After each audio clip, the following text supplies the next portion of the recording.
Welcome to the Golden State Media Concepts College Football Podcast, your ticket to all things college football. Are you looking to get your college football fix? Looking to get the latest news on your favorite school's team? Join us as we talk college football from the national championship to college rivalries to bowl games to the Heisman Trophy to which conference is the best. We've got you covered for the Big Ten, SEC, Big 12, Pac-12, ACC, and everything in between.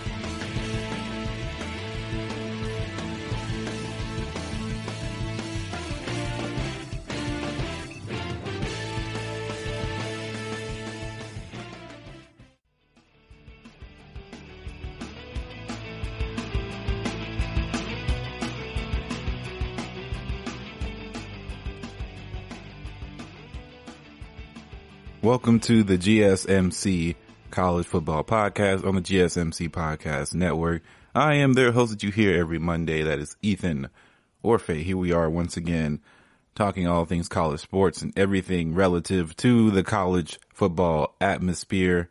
So, what's been going on, guys? I think that we have reached a solid point in worrying about where our season is going as far as college football is concerned. And we have everything that possibly could be going in flux currently for the state of football. And while everything else seems to be finding its own footing, and we know how baseball is going, and we know that there's some concerns about baseball even possibly finishing their season and a lot of doubts in that sort of environment, then we know what basketball has been able to achieve as of today. And honestly, basketball, the NBA being back, the WNBA being back, and working as well as it has is anything short. I don't want to call it a miracle. I want to say, because that seems like there was no planning and this was by design, and it could have failed. Of course, there's many times it could have failed, but for now,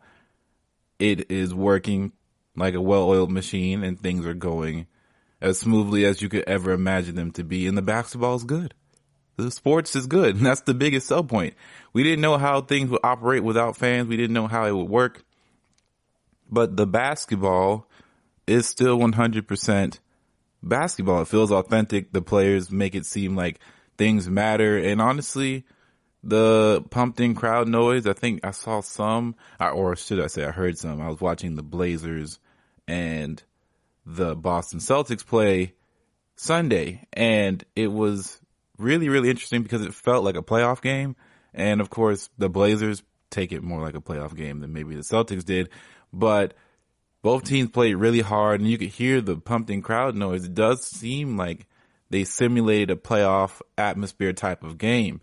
And it didn't feel like we were watching something happen in, an empty arena, in a practice game, in a scrimmage. It felt real. It felt authentic. There was some good basketball going on. And kudos to the NBA for doing something that a lot of people didn't know if it was going to work out. Nobody knew how it was going to work out. So kudos to the NBA for that. What we're talking about in the college football ranks, we got so much to go over, but we got to talk about what's the biggest story to come out of college football right now. That is the Pac-12. So a large group of Pac-12 players are prepared to sit out for the football season. So as discussions continue among conference leaders about what is best for college football season during a pandemic that cost over 145,000 American lives and counting, one group has notably sent absent from the conversation in official capacity, and the student athletes who will be putting their health at risk. So they've decided to take matters in their own hands. So a group of hundreds of Pac-12 football players announced Sunday that they will opt out of any upcoming training camps and games unless the conference negotiates with them and reaches a legal agreement regarding health and safety practices. So while also addressing issues of racial injustice and economic inequality. With a virus that's showing no signs of slowing down and constant civil rights protests around the country, the holdout is happening at one of the most critical moments in this country's history. So here's the thing. The players are asking for quite a lot as far as their negotiations of their starting points. So things are being left in motion for negotiation. So what I mean by that is the players are putting a lot of things that they want on the table. Some of them are, better COVID procedures, better rules and regulations based off of the coronavirus pandemic. And some are talking about name, image, and likeness and other things around player compensation. And of course, we already knew players at this point right now can opt out and still keep scholarship. That was been a few weeks down the line. That's been such a talking point. But it seems like players are arguing for even more now. They're trying to fight for something that can help down the line. So ultimately, a holdout is very impactful, and there's been many times where players have communicated, people in the media have communicated about a union. So I remember that the Northwestern football players attempted to unionize in 2014, but that was only one school, and then their bid was ultimately squashed at a national level. And Congress is currently working on legislation to, of course, involve name, image, and likeness rights. But despite strong criticism from senators on both sides of the aisle, comprehensive reform to the whole system isn't expected. So the decision by athletes across the conference not to play until their demands are discussed is likely the strongest challenge the NCAA has faced amid years of public pressure over its arcane and exploitive system. And I think people are really starting to wake up and get tired of it, while also people are realizing that it's not just as simple as allocate funds to the athletes here because we have all this money coming into the school. But, not all these funds where you see they may have $27 billion and within certain funds that they may have, but it's not where they can allocate all the time, right? We got to remember as fans and as people who pay attention to college sports, universities operate on such a different level than professionals. And that's the real bottom line of this whole thing. We can't keep treating athletes in the college space basically as semi-professionals, and they don't get paid per se. They get a education. And the first thing people say about this whole thing is, well, they get free room and board. They get education for free, basically. You shouldn't be, at that point, people are grasping at the mouth or foaming at the mouth and grasping at straws just to be able to get into a situation like that. And they say that, if they're holding out and they don't play, there's thousands of other kids who would easily jump to take their spot. And that's true. There are. But that is not the point that people are trying to make here. You got to remember that just because, they get a free education, quote unquote, how many of those people are taking that opportunity? And you could say, well, that's their choice to not take the opportunity. But also think about the environment that Division I sport, just like Division I alone, because we don't want to talk about Division II and Division III here, because each level is a bit different in their dedication to the game. Division I is the quickest fast track and the most effective fast track to get to the league, if that is the goal. And most players who get to Division I at least have some semblance of an idea of that, I would like to play football professionally in the National Football League and to make big money and to make dollars doing what they like to do. And Division I is the fast track in order to get there. Now, of course, when you get to Division I and you're reading offers and looking at which schools you want to pick, there are many factors involved in picking your school, and some of it is education, right? A lot of parents try to harper their sons or their daughters, because this could revolve around any NCAA athletic program, not just football, but you may want to get an education at a nice institution, like in the Pac-12, where they have 4 top 25 institutions in the country, while most other Power 5 institutions only have 2. And that is something that some people value over just the athletics part. And that might make a choice for Stanford other than Alabama to some people. But most people, I feel, if they know that this is basically a farm system for NFL talent, and they feel like their sons or daughters are talented enough to make it to the next level, right? We have to look at this like this is an investment for 3 years, mostly. If we're talking NFL, if you're that good, you're going to come out in your third year. This is a 3-year investment where you go to this school and you do your best ball. You keep your grades up enough in order to, stay eligible in order to play. And then you go and get out and you get to the league. Now, it doesn't work for everybody. As we all know, making the NFL roster, let alone getting drafted, is hard enough. And there's only so many draft slots. And then, there are, undrafted people that do get signed and things like that. It's still very difficult to make it once. Even getting drafted in the 5th round doesn't guarantee you get a spot. You still have to show up. You still have to do the work in training camp. And you can still get cut within a month before the NFL season even begins. So what I'm trying to say is those 3 years worth of preparation for the draft and for the NFL, it is a full-time job. It's a full-time commitment because you're not just committing yourself to the idea of playing for the Alabamas or the Auburns or the Stanfords or the USCs. You are also prepping yourself. If you feel like you are that talented, you are focusing on football because that is what is your meal ticket in your eyes. You are not really focusing fully on a degree that you may even still get. You might finish college or you may stay all 4 years.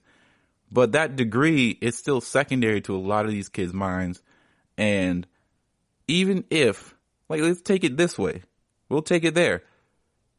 Just because you get a college degree does not guarantee all of a sudden that you have this nice job, that you are in a better place than other people around the country who didn't go to college. Because as we've seen time and time again, as years go by, a bachelor's degree has become undervalued for a better part of the last 10 years. As more people have gone to school, degrees have become less valuable. So I'm not going to sit here and say that a bachelor's degree is about the same equivalent of a high school diploma, because it's not. There are merits.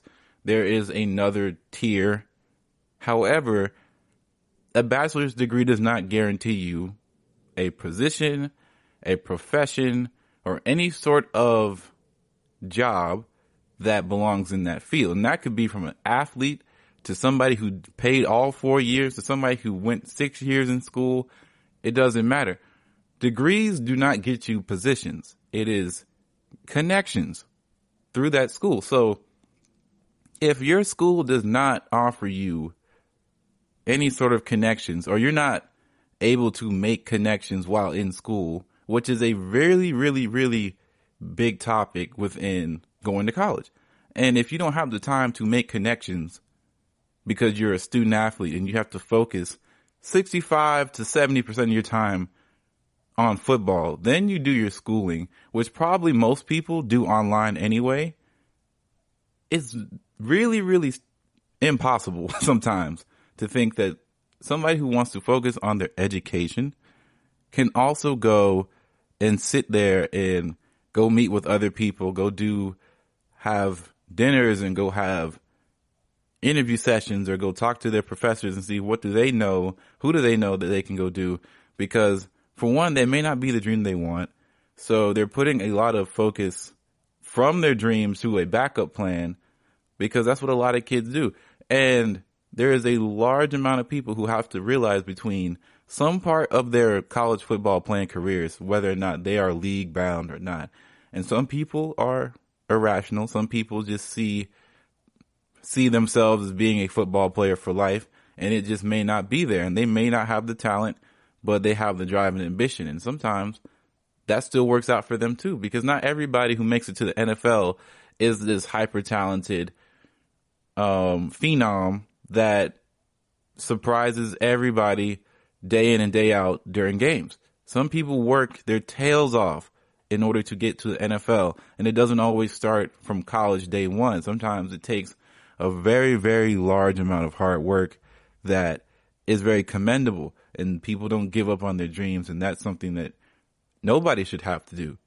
But what I'm saying is the fact that people have to choose in college when they play sports, where do I want to flip my focus on? Because I'm sorry, some people can do it, and they are special people who can be a doctor and be in the NFL, or even go to school and train, be a nurse, or get any sort of medical degree or something really, really intensive studies worth of degrees, and go to school and also play in athletics. Not everybody is like that. And people who go to college regularly, taking these higher education level degrees and harder classes, they struggle in their own right. So being that and a student athlete is very tough. And most student athletes are not going to get their MDs. They're not going to school to go be a lawyer. They're not going to school to go be a doctor, a nurse. They're not going to school really besides to go play football. The school's opportunity is giving them to play football in order to get to the next level. So I say that as we wrap up this segment, let's remember that majority of these people are going to these universities for one thing and one thing only. And for the most part, they don't have a lot to show for it besides a degree, if they do get it at least, that they have no connections for. So in reality, if they weren't a big name in college, they can't use their name and say, oh, I played here, I was famous on this level in college to where I can be in that community and do things. Now you just have a degree that sits there like most college graduates do. So in reality, they got a free college degree, but nothing really came out of their college experience because they focused everything playing sports. But we're going to take our first break, and then we're going to come back talking more college football as things are getting really spicy. Are you looking for the very best NFL and college football podcast? Then check out the GSMC Football Podcast. Get the latest football news both on and off the field. From the NFL Draft to trades to the rumor mill to the NFL Combines. They got you covered. That's GSMCpodcast.com/football-podcast. Get updates on college rivalries, game day insights, and much, much more. It's football talk the way you want it. This show eats, sleeps, and breathes football. Don't forget to like them on Facebook and follow them on Twitter. Visit GSMCpodcast.com for more info.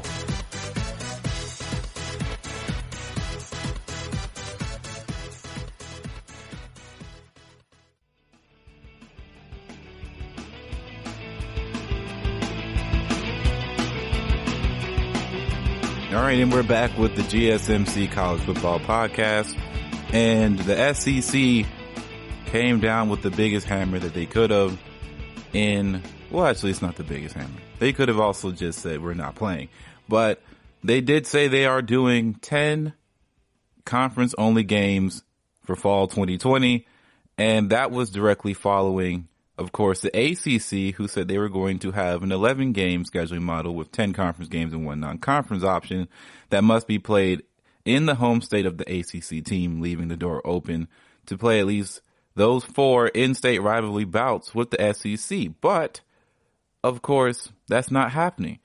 And the SEC punted on them, and there are a lot of speculations on why they did that. But for the most part, there's one overarching feeling, really, and that's the SEC put value of completing a conference season over the value of non-conference rivalry games. And honestly, I don't think that's a bad play. In my opinion, I feel like at the end of the day, if we want to get the most football as possible and in the best way as possible, we have to start we got to start trimming the fat, right? We got to start getting leaner. We got to start getting more prepared to make decisions that is best for the overall product of football in the collegiate space that holds some semblance of what we're used to, and also being able to limit just about as much unnecessary play as possible.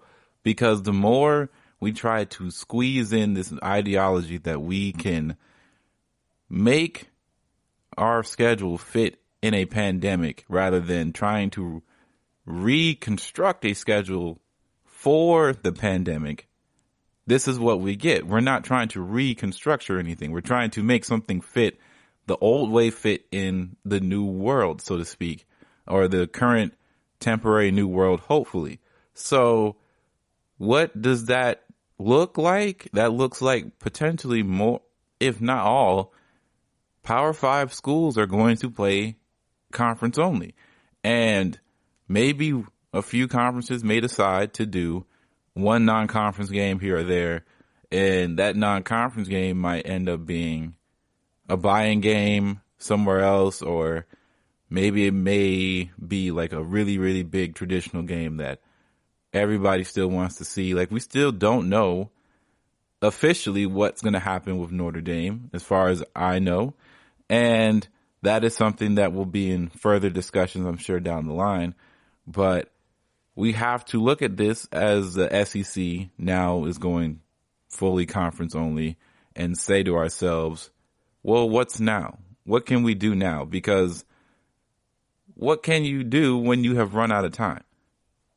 The SEC pushed back their original start date by a few Saturdays. So, and as thus, they ran off. Their new season is kicking off September 26th, which is 3 weeks later than previously scheduled. And it's built in the mid-season bye week they built in a mid-season bye week for each team spread over a 3-week stretch, according to the commissioner, Greg Sankey. And there is a shared off week of December 12th for any games interrupted by virus outbreaks. And there almost certainly will be some, right? It's almost impossible to predict that there won't be any. Look at the MLB. In the first week and a half of them launching their season, they had an outbreak and they had to stop play. It's going to happen, right? We can't just assume that the boogeyman is not coming. The boogeyman has came everywhere else. It's coming here. The virus is going to come and hit college sports. We just don't know how hard it's going to hit and when it does. But when it does, because it's not an if, it's a when, we need to see what the NCAA is able to do to mitigate the spread and be able to salvage whatever season they'll be able to have left. Because it could come at week 1, it can come at week 5, it can come at week 3, it can come at the national championship game. We don't know when it's coming, but we do know that it will. So they pushed back the championship game as well to December 19th, and we got to start with the delayed start, so to speak. And it was according to those within the conference that most hotly debated item among officials. Several administrators supported an earlier start, and the September 16th or the September 26th date is later than all other conferences are expected to begin their season. So during an interview on the Paul Finebaum show, Greg Sankey suggested that the surge of students returning to campus next month was a big reason why. And over the last 2 weeks of August, this is him speaking, we are going to have tens of thousands of people back on our campuses, and we need to make sure that happens and happens well. And the league's medical experts advised officials to delay the season to, 1, monitor what happens in the professional leagues, the NFL, the MLB, the NBA, and etc., and to account for spikes when students arrive on campus and football camp begins. The latter is the biggest deal, of course. The college sports cannot operate in a bubble like many professional leagues, as detailed, of course, by many other people. And football camps rev up the injection of so many people into college campuses. A petri dish for contagious diseases in a normal year is a serious concern for administrators and team doctors. To put it mildly, too many August camp outbreaks could be the end of any hope of completing a college football season. And this is the biggest takeaway. This makes sense, right? This is what everybody who has been thinking, besides just initially, how are we going to get games started, right? How are you going to deal with this from a college atmosphere? Because they are operating, like we talked about maybe about a month ago. College and professional are two different realms. They're two different worlds. You can't keep pushing what the potential NFL can do, even what the NBA has done and what the MLB is doing, what the NHL. You can't put professional standards within a collegiate atmosphere to a certain degree. You can talk about what they possibly could take from them in small dosages, but we have to remember, if we keep calling these student athletes, every student from there on out, athlete or not, is a huge, huge factor within if any games get played. Because for a while, we felt like kids, like we still know that a lot of schools on the West Coast in California are going strictly online. And that's probably why the Pac-12 is having a hard time figuring out what to do, and why some student athletes in the Pac-12 are banding together and proposing to opt out. You can't have no students on campus and also have players come to campus, because it defeats the ideology that these student athletes are no less than or no more important than the regular students coming to campus. And that's always been a false thing. No regular student is bringing in this much revenue for a university on a yearly basis. It's just not. No one is.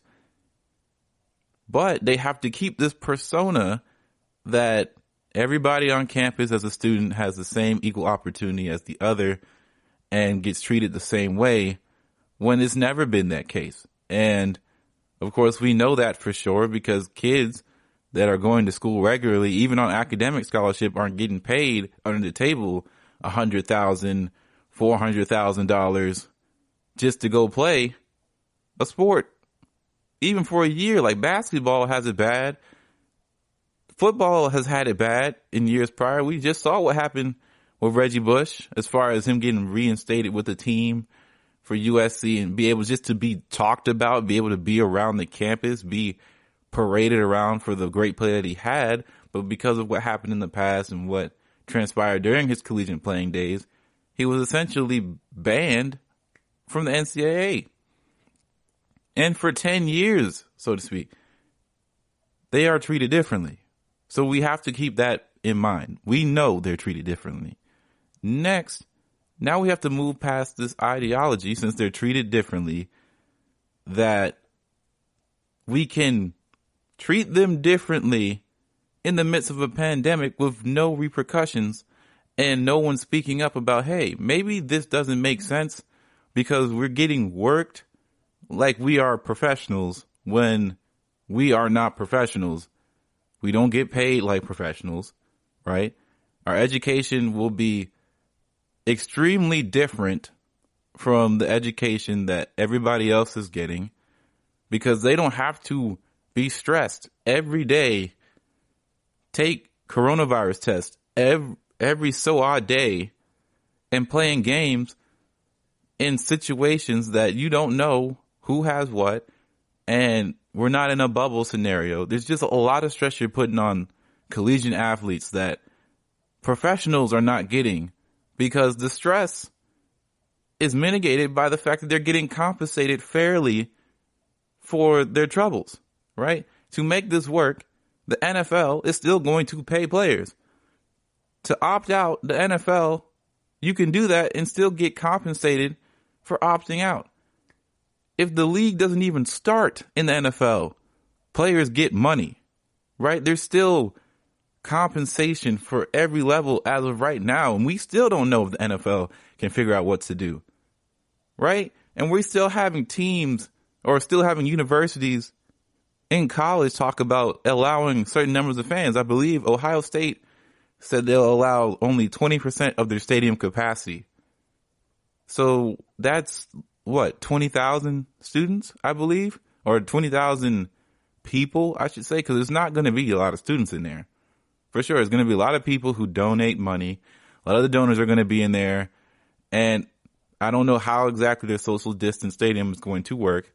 But if we can take anything that we learned from the XFL and seeing how little 20,000 fans looks in a stadium and how you can try and angle it to where it doesn't look that bad. But to be honest, if you're watching football on TV, go watch an old game of football on TV and just see how much the fans really showcase the environment that we're in. It's going to be really close to baseball, and baseball has no fans right now. And the MLB watching baseball is a bit weird. It's a bit strange because the fans are showcased so much within baseball. And even at high pressure, high impact moments, the fans really make everything about baseball that next step, the next special thing. When you watch somebody like, I don't know, Giancarlo Stanton hit a home run, and he hit a moonshot, I believe, the first week, there was no fans. It's just the announcers obviously trying to make the impact more than what it seems like. But at the end of the day, there's no fans reacting to a moonshot. There's nobody catching potentially the home run ball. It's just going into empty stands. And it is very jarring to see. Now, of course, there is no moonshots in football, but when you see a ball get thrown 50 yards downfield and you see the arc of the ball and you don't see any fans in the stadium and there's no real reactions, there's no, when the ball is caught, there's no screaming and yelling, I'm concerned for both NFL and college just how that's going to play out on television and how that's going to be as far as a viewing experience.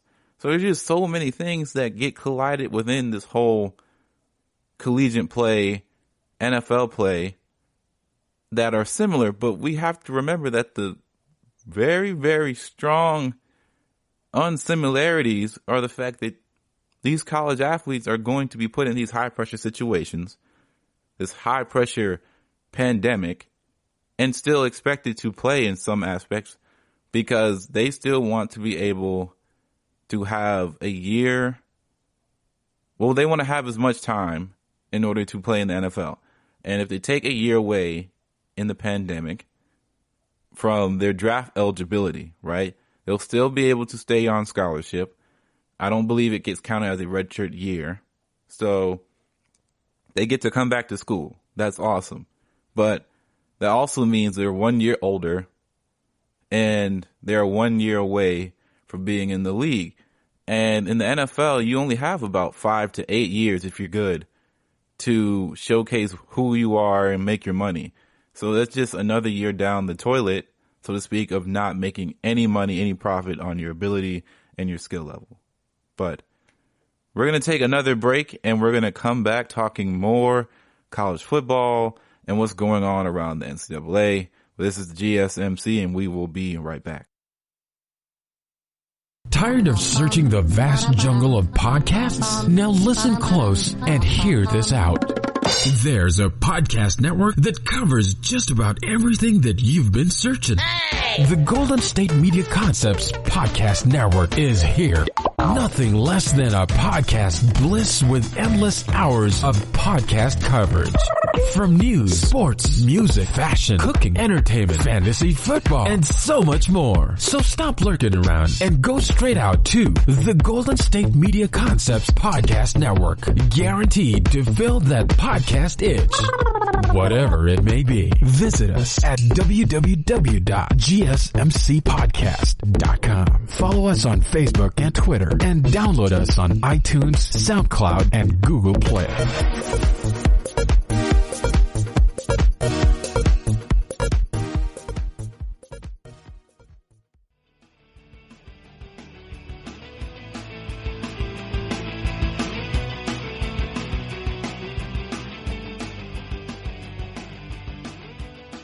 All right, and we're back with the GSMC College Football Podcast. And previously we were talking about the SEC's decision to go 10 games only, no non-conference games involved in those 10 games. So it's all in conference play.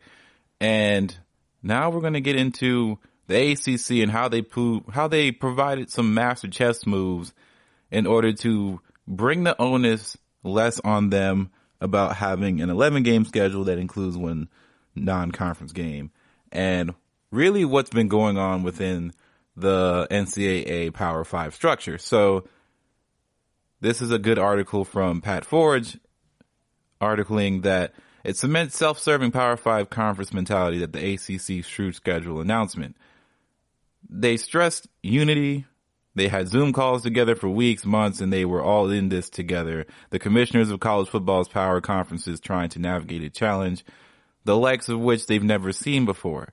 And it was a good talk for a little while. But that was in the spring when both parties, and the football season were easy to envision in the abstract. So here in the heat of July, when things ticking more toward a maybe kickoff, they all have reverted to form now and forever. It's every rich conference for itself and in college football.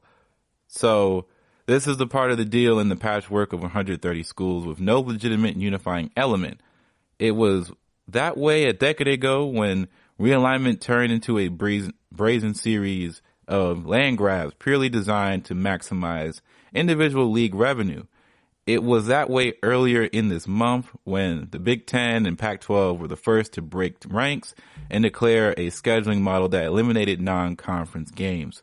So then came the intrigue of Wednesday, July 29th, a day that looked like it might pass quietly in the ongoing football schedule. Vigil erupted with drama late in the afternoon when the SEC chess pieces moving behind the scenes and, of course, the ACC launching a surprise checkmate. So, as we know, Wednesday, the SEC athletic directors arrived at a consensus, though not unanimously, regarding the football schedule. And like the Big Ten and Pac-12, it would only play conference games in 2020. So, reporters from SI began hearing about the SEC decision around 3:30 Eastern time, where there was no plan by the league to announce anything since the presidents haven't yet approved it, and they still may not approve it. So with word that the SEC's decision starting to circulate, there was certain spasm in movement from the ACC, and the coincidence you may need to decide for yourself. The ACC presidents had met Wednesday to discuss the football schedule, but multiple sources told SI after the meeting, which started at 11 a.m. Eastern Standard Time, that there would be no announcement from Tuesday night through Wednesday mid-afternoon. Word about the public schedule reveal alternated thirstily through sources within the league, on, off. The final consensus was that the news would wait at least a day, probably several days. Then David Teal of the Richmond Times-Dispatch, who has been tightly wired to the ACC office, tweeted at 4:23 p.m. expecting ACC news very shortly. Presidents discussed schedule options today. And then 5 minutes later, the league tweeted out its 2020 football schedule, 10 conference games up from the usual 8 and with a very special guest star. There would also be one undeclared non-conference game, and that came with some delicious caveats, of course. So they had like 3 master maneuvers in this chess game, and it is a grand master maneuver in more ways than just one by ACC Commissioner John Swofford, and he announced his retirement at the end of the 2020-21 athletic season, and it would be quite a final flourish. So the first genius maneuver was that the ACC has forced the ultimate bachelor into a full season, at least, of a committed relationship. So Notre Dame, a righteous, proud independent since it started playing football in 1887, is going to play a full season of conference football and compete for a conference championship. It's a win-win arrangement. The SEC gets a share of Notre Dame's prestigious NBC TV revenue and all of the accompanying eyeballs on its teams. The Irish getting a full schedule after losing games against USC, Stanford, and Wisconsin, while presumably reverting back to normal independence in 2021. The second genius maneuver was Swofford and company beating the SEC on the scheduling news and simultaneously putting the onus of canceling the traditional ACC SEC rivalry games on the league. So by announcing the desire to play one non-conference game but not identifying the opponent beyond saying it had to be played in their home state, the ACC basically threw a bunch of paint around the corner and made the SEC stand in it. So we want you to play those games. We left open the date on the schedule. If you don't, that's your decision, but you're the ones who have to own up to canceling them. So if Florida State doesn't play Florida, blame the SEC. If Georgia Tech doesn't play Georgia, blame the SEC. If Clemson doesn't play South Carolina, blame the SEC. I think we all get this. So behind the scenes reaction from people in the SEC later Wednesday, probably not pleased and not pleased at all. Now you could Now, could the league presidents decide against the proposed conference-only schedule and back a plan that includes those games against ACC opponents? Of course they could, but that would also revive hopes for some games against Big 12 opponents, most prominently LSU, Texas, and Tennessee, Oklahoma. And such a plan would be met with approval by some SEC athletic directors, but not with the majority. At least as of Wednesday, most of the league's 14 athletic directors were in favor of 10-game leagues, or 10 league games and nothing else. The final genius maneuver from the ACC was leaving the 11th game open-ended. It could be canceled easily, with blood on the hands of the SEC, of course, or schools have an option of an 11th game with another opponent on the ground rules of the SEC's choosing, or of the ACC's choosing, among previously scheduled games that could still work out. If the SEC chooses not to play ball, Clemson, the Citadel, Louisville, Western Kentucky, Wake Forest, Appalachian State, Virginia Tech, Liberty, Virginia, VMI, Duke, Charlotte, or Duke Elon. Of course, all these played out Wednesday within this forbidden context. We don't know if there will be a college football season, and the pandemic continues to cause havoc across the nation, and in the South, where most of the ACC and SEC schools are located, more than anywhere. This might have simply been an exercise in wishful thinking and administrative busywork than it is wiped off on the books in a week or two or four. But the intention is clearly to start the college football season, and to start, we must have schedules. And this is the latest spasm of college football one-upmanship in the time of COVID-19, when for weeks at a time, nobody was willing to make any declarations. In the power conferences, general stall ball continues to be interrupted by opportunistic bursts of news. Unity was so last spring. The closer we got to maybe kickoff, the more sport revert to what comes naturally, every league for itself. So that was written by Pat Ford. And I found it really interesting that he basically wrote it like this was a game of chess, and it's kind of a little political in the way it was handled. And while the news was coming out, it did feel like that in a sense.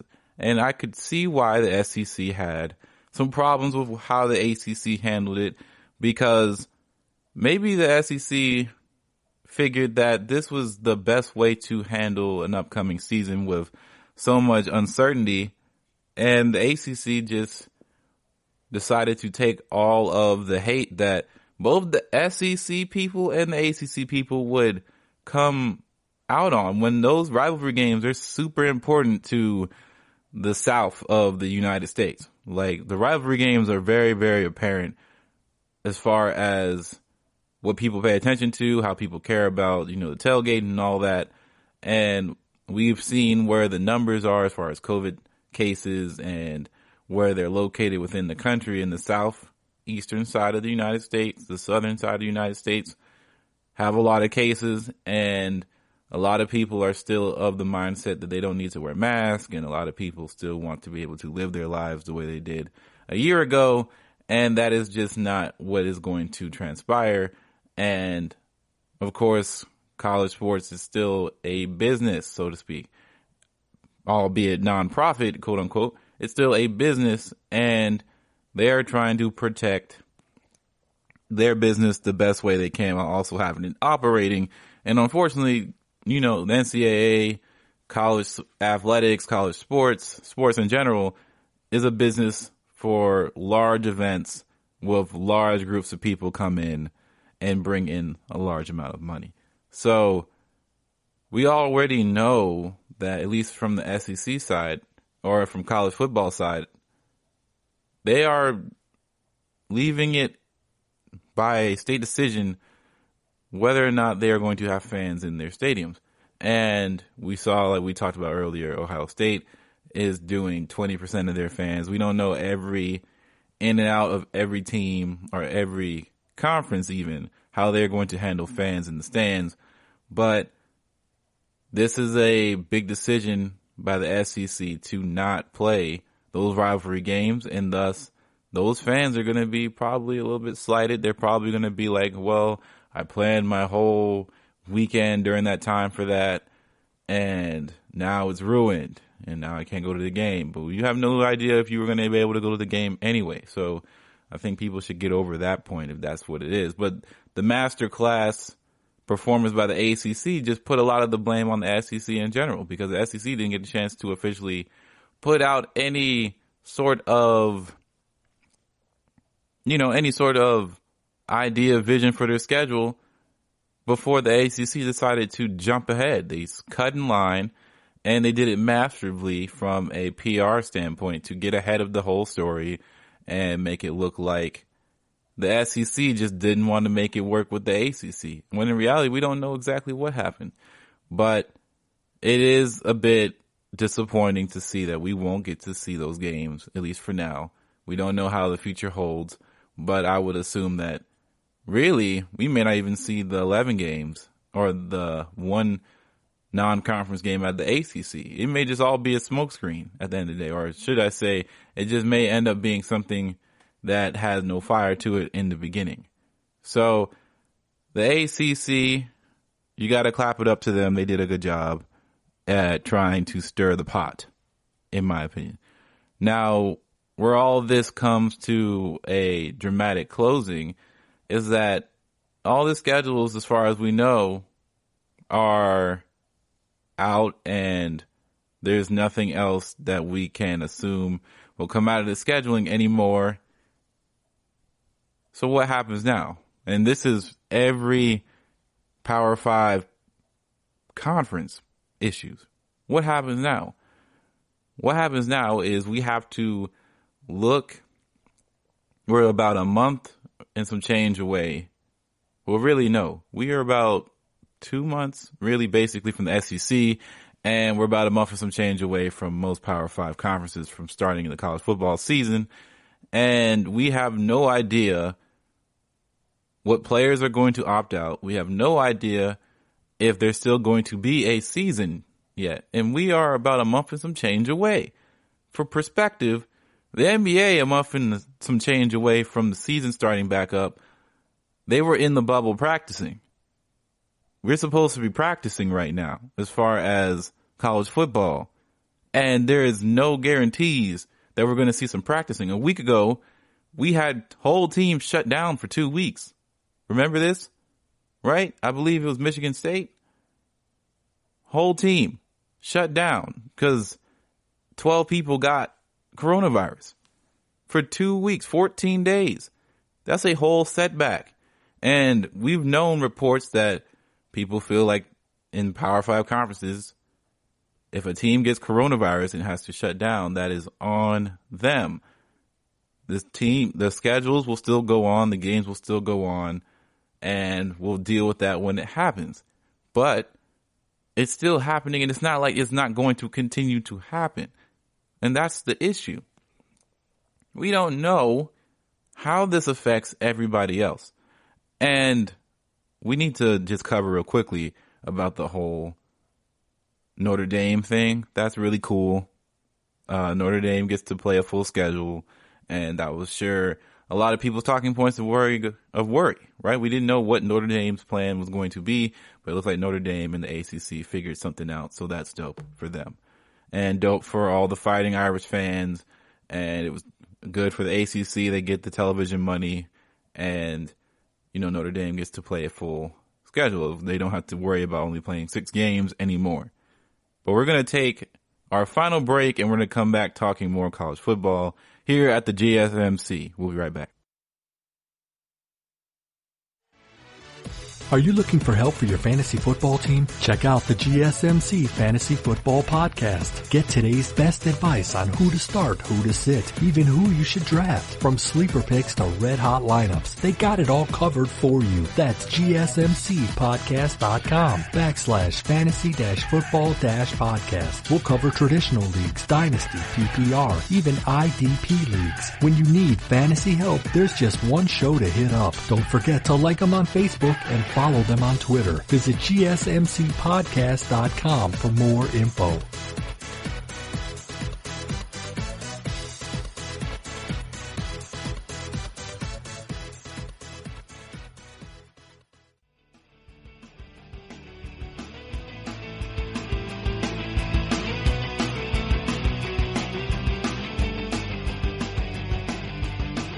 All right, we're back here at the GSMC College Football Podcast, and I wanted to start the last segment on kind of a really sad note, but unfortunately, Louisiana offensive line coach DJ Looney passed away after suffering a heart attack at practice. So, according to Sports Illustrated Ross Dillinger, Looney was pronounced dead after being transported to the medical center at Lafayette, Louisiana, and he leaves behind a mother, a father, and a sister. So, the entire Mississippi State family is deeply saddened and heartbroken by the loss of one of their very own in DJ Looney. Mississippi State Athletic Director John Cohen said in a statement that DJ was an outstanding student athlete and a coach and an even better person. He had such a positive personality, attitude, and always had a smile on his face. DJ will be remembered and missed by all who knew and loved him. DJ Looney was 31 and was entering his third season with the Louisiana and played a key role in developing the offensive line. He worked closely with former Raging Cajuns Robert Hunt and Kevin Dotson, who were drafted by the Dolphins and Steelers in 2020. Louisiana hired him in 2017 after he served as tight ends coach at his alma mater, Mississippi State. The Bulldogs won 2 bowl games during his career as an offensive lineman, and when he was a redshirt freshman, MSU beat UCF in the 2007 Liberty Bowl, and the team went to win the 2010 Gator Bowl over Michigan. So, Looney previously coached at Georgia as an offensive graduate assistant under head coach Kirby Smart and worked as East Mississippi Community College's offensive line coach and recruiting coordinator. So, Looney started his coaching career as an offensive graduate assistant of Dan Mullen's staff in Mississippi State in 2011. So, this is a sad news, of course, for all of college sports. We don't ever want to see things like that. It must be very traumatic, especially for the players if it happened at practice. That is really sad news, and prayers out to his family and all of that. I believe I went and saw a Louisiana game when I was really young because my dad is born originally from St. Martinville, Louisiana, which is really, really close to Lafayette.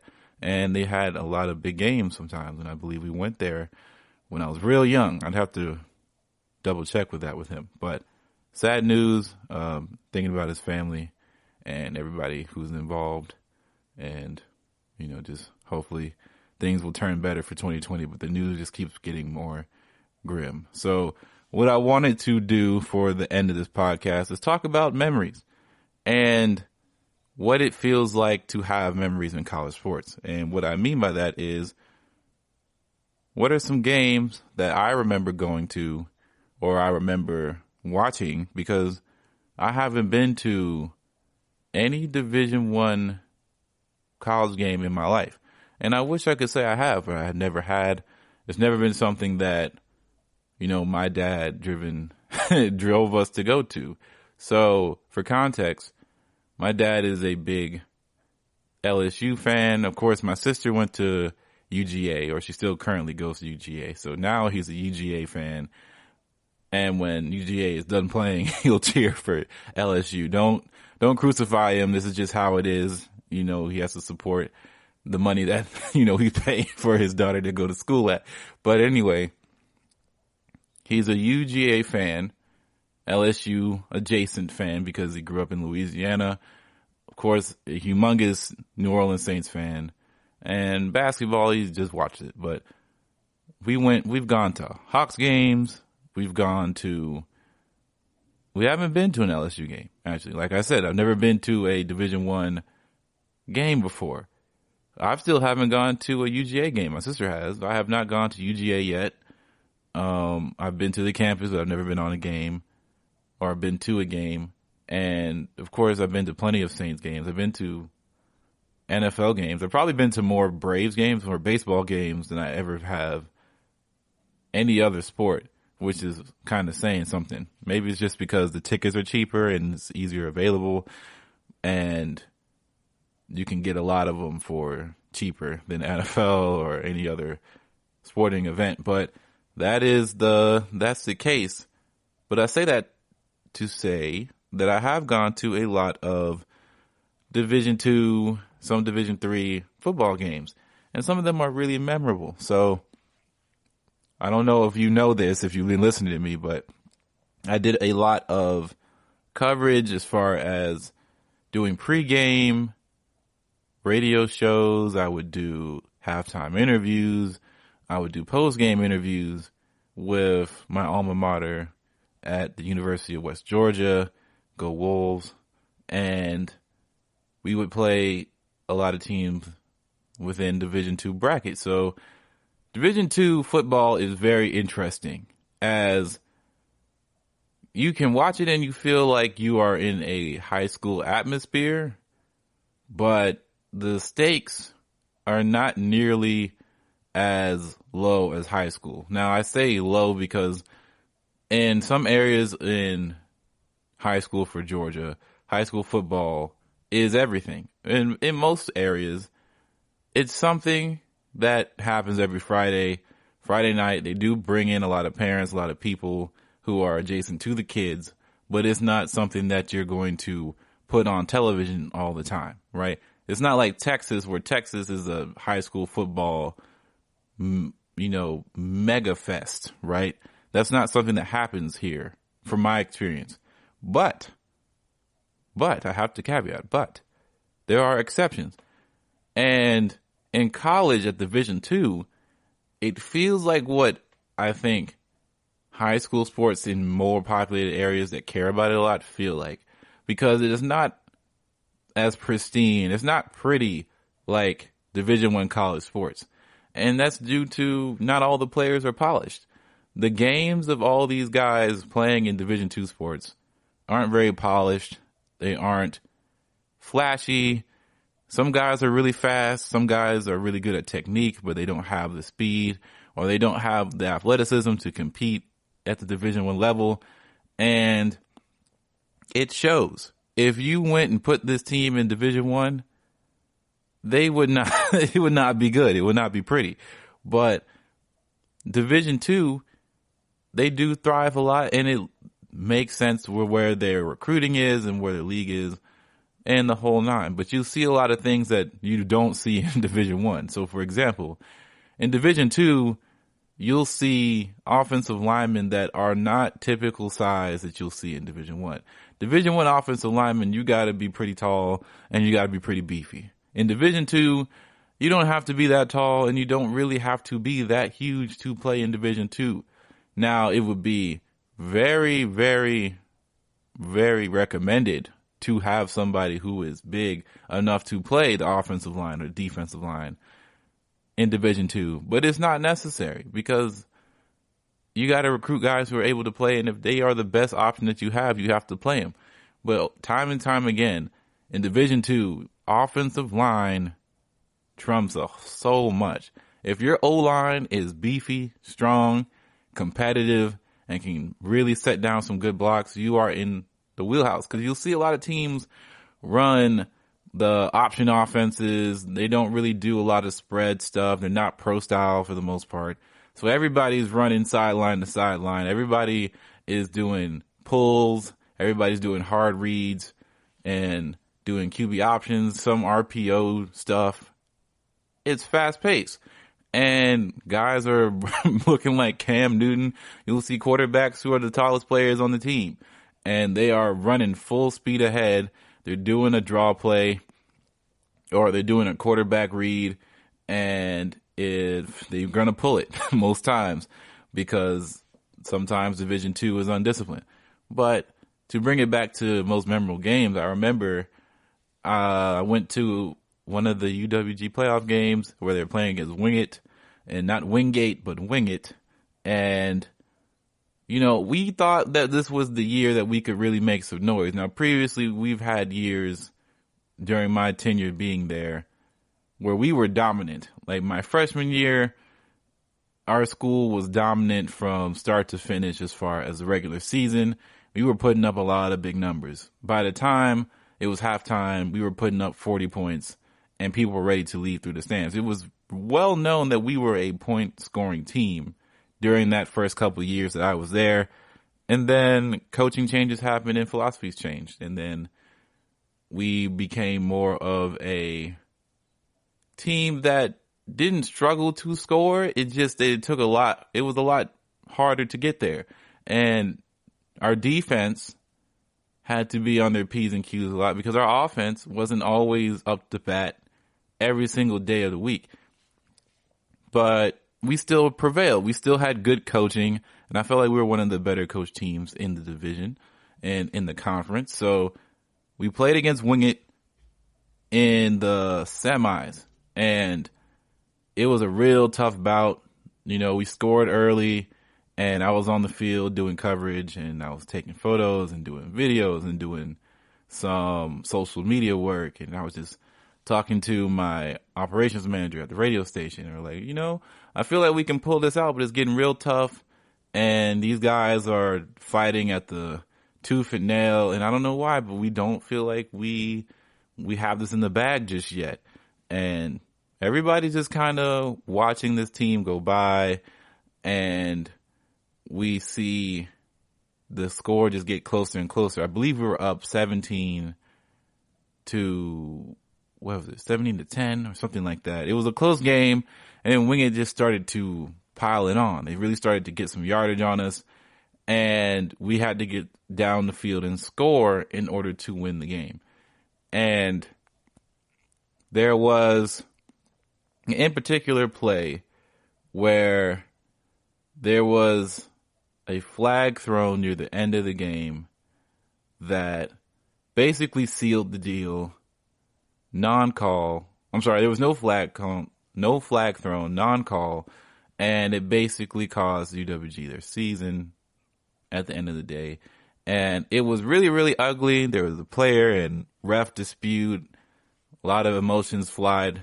And I was on the field for this, of course. So it's not like me watching this in the stands, not knowing really what's going on. And to be completely honest, you probably knew what was going on in the stands anyway, because in Division II, in most arenas, in most stadiums, there's not that many fans around to where the noise is deafening from people talking to where you can't hear what's going on the field.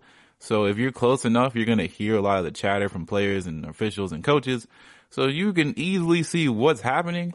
And it was surreal, man. It was just emotions were flying, and people were really, really upset.